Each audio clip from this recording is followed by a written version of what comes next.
Hindi alintana ng maraming deboto ang pagod at paghihintay ng hanggang 24 na oras para lamang makalapit sa pahalik sa imahe ng Poong Nazareno. At live mula sa Quirino Grandstand, naroon si Mari Ocampo. Mari, kumusta na ang sitwasyon dyan?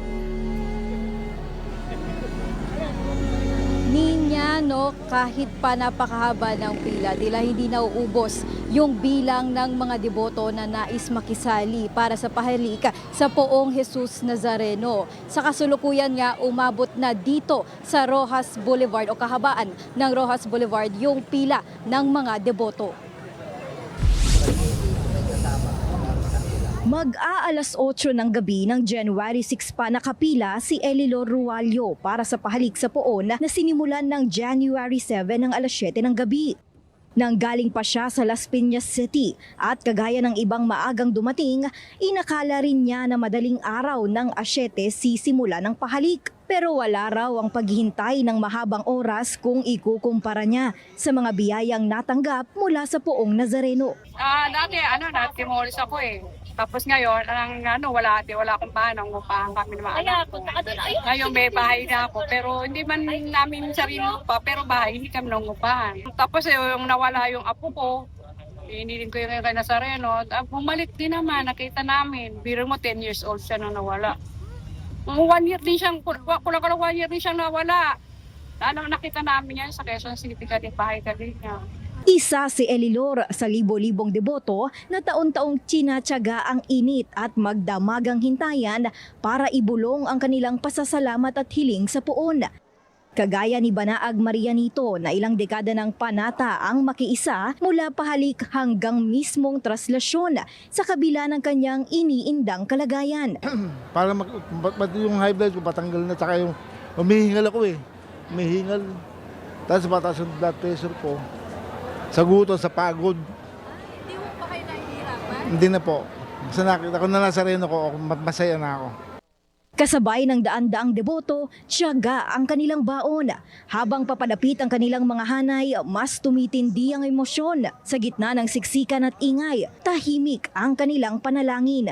Isang sandaling inilalaan para sa Poong Nazareno. Sa ilang segundo ng paghalik sa imahe ng Nazareno, pinagsama-sama ni Ate Elilor ang lahat ng kanyang dasal para sa sarili at para sa pamilya. Magaang, masaya. Tapos makakapahinga din ako.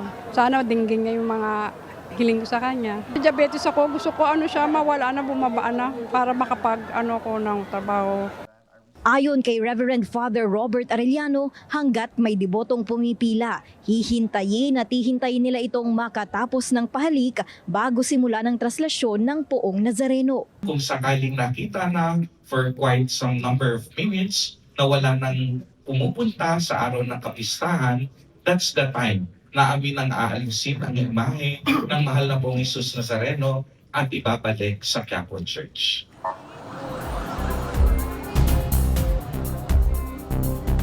Ninya, sa mga oras nga na ito, hindi lang mga deboto yung nagdagsa dito sa Quirino Grandstand, kundi na rin mga vendor na kanina pa nga o kahapon pa nagtitinda ng mga gamit na may kaugnayan nga sa Nazareno. Yung mga panyo na pinampupunas doon sa imahe ng Nazareno, naglalaro yan ng 20 hanggang 35 pesos, depende na lang po sa seller. At kung sinuwerte kayo sa nalapitan ninyong vendor, yung iba 300, 100 o 4. Sa 100 yung presyohan. Samantala, meron din sila nung mga maliliit na figura ng Nazareno. Perfect po ito para doon sa mga deboto natin na nagtutungo ngayon sa Burnham Green.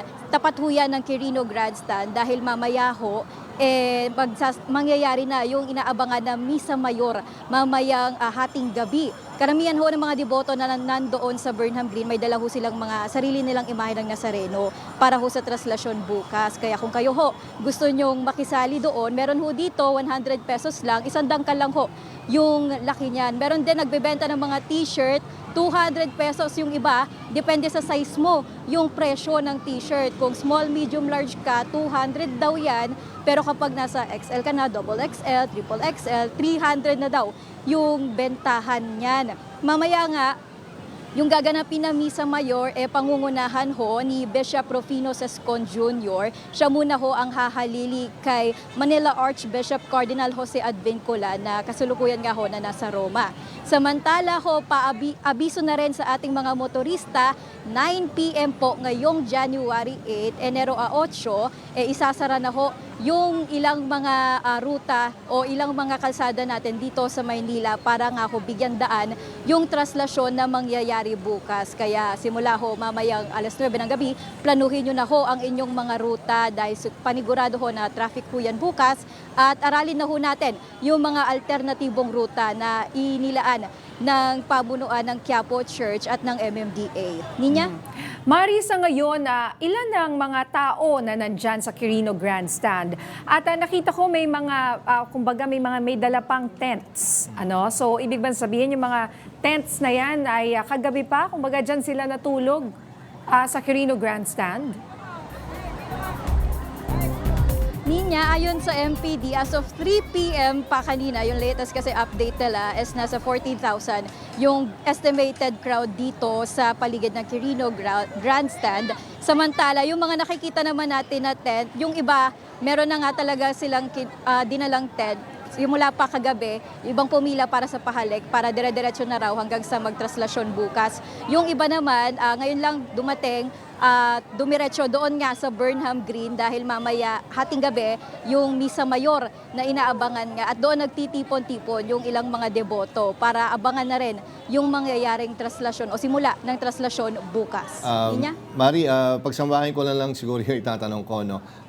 Kumbaga, anong oras matatapos ang pahalik? Tama yan, bago mag-send off sa umaga, di ba? Doon na matatapos yung pahalik, pero pwede ituloy, pero may replica na ilalagay. Correct me if I'm wrong, maliban na lang kung nagbago sila ng sistema. At kasama na rin sa tanong ko, kasi di ba nagbago yung sistema. Pagtapos doon sa pahalik, hindi ka pwedeng maiwan sa Katigbak Drive at iintayin mo yung imahen. Paano nila masisiguro na hindi maiipon yung tao sa Katigbak Drive? Jack, no, tungkol nga doon sa bagong direksyon nga ng pag-exit ng pahalik, tungkol nga dyan, pagkatapos ng pahalik, mag-U-turn doon sa Quirino Grandstand ang ating mga deboto. At e-exit din sila kung saan sila pumasok, which is dito sa kahabaan ng South Drive. Ngayon naman, marami nang nakaposte na kawani ng PNP, ng MMDA, doon sa banda ng Katigbak Drive bago pa magsimula itong pahalik, ang traslasyon. Nitong simula ng linggo, nakaposte na sila doon at nung nakaraang araw pa, nakasarado para sa publiko sa mga sasakyan yung bahagi ng daan na yon. Kaya hindi talaga yan mapapasukan ng mga deboto. Samantala naman, Jack, yung oras ng pahalik, bagamat wala namang binabang oras base doon sa press con kahapon, ang sinabi nga ng pamunuan ng Quiapo Church ay patuloy lang yung pahalik at pag nakita nila na onti na lang yung bilang ng mga tao na dumadating, doon nila ililipat itong nakapwesto na Nazareno dito sa Quirino Grandstand doon sa Andas at sa kanila papalitan naman ng replika pa para tuloy-tuloy lang doon pa sa ibang mga deboto na nais pang pumunta at makisali nga sa pahalik. Check? Mari, isa pa, no? Yung mga seniors or may insidente ba ng mga nahilo buong araw, kamusta naman yung naging sitwasyon doon sa mga PWDs, mga senior citizens?